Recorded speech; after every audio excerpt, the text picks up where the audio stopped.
Sa likod ng malalaking ilaw at kasikatan ng isang pangalan, may isang kwento ng simpleng pamumuhay at determinasyon. Ito ang kwento ni Eman Bacosa Pacquiao, anak ni kilalang boksingero at senator Manny Pacquiao. Ipinanganak si Eman noong 2004. Lumaki siya kasama ang kanyang ina sa isang tahanan na payak at tahimik, malayo sa marangyang buhay ng kanyang ama. Sa murang edad, natutunan niyang pahalagahan ang mga simpleng bagay, pagkain sa mesa, tahimik na bahay at ang pagmamahal ng ina. Sa kabila ng kakulangan, pinuno ng pamamahal ang kanyang araw-araw. Mula pagkabata, nahilig si Eman sa boxing.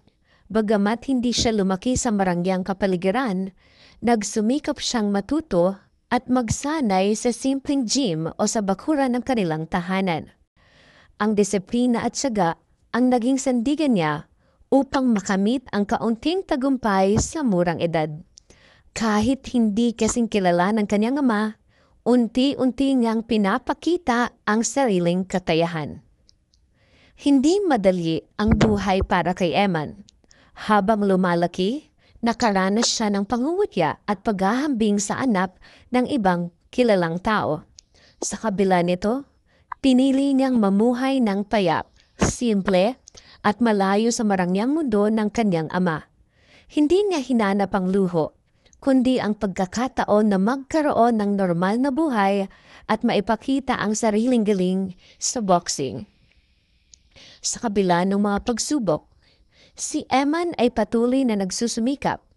Bagamat siya'y anak ng isang tanyag na tao, pinipili niyang ipakita ang sariling talento at determinasyon sa pamamagitan ng boxing, hindi sa pamamagitan ng apelyido. Ang kanyang kwento ay paalala na hindi hadlang ang kapanganakan sa kasikatan ng magulang para makamit ang sariling pangarap.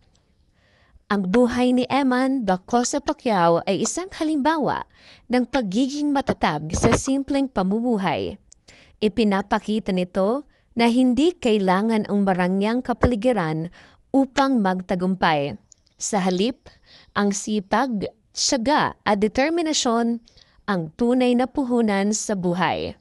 Sa kabila ng pagkakaiba ng buhay niya at ang kanyang ama, pinili niyang mamuhay ng payak, may disiplina at may sariling pangarap. Sa mundo kung saan madalas sinusukat ang tagumpay sa luho, ipinapaalala ni Eman na ang tunay na tagumpay ay nagsisimula sa simpleng pamumuhay, sipag at paninindigan sa sariling pangarap.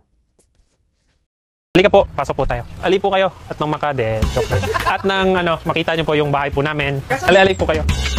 Tara, second floor po tayo. Pasensyahan niyo na po yung kwarto ko, medyo ito po, ako tutulog.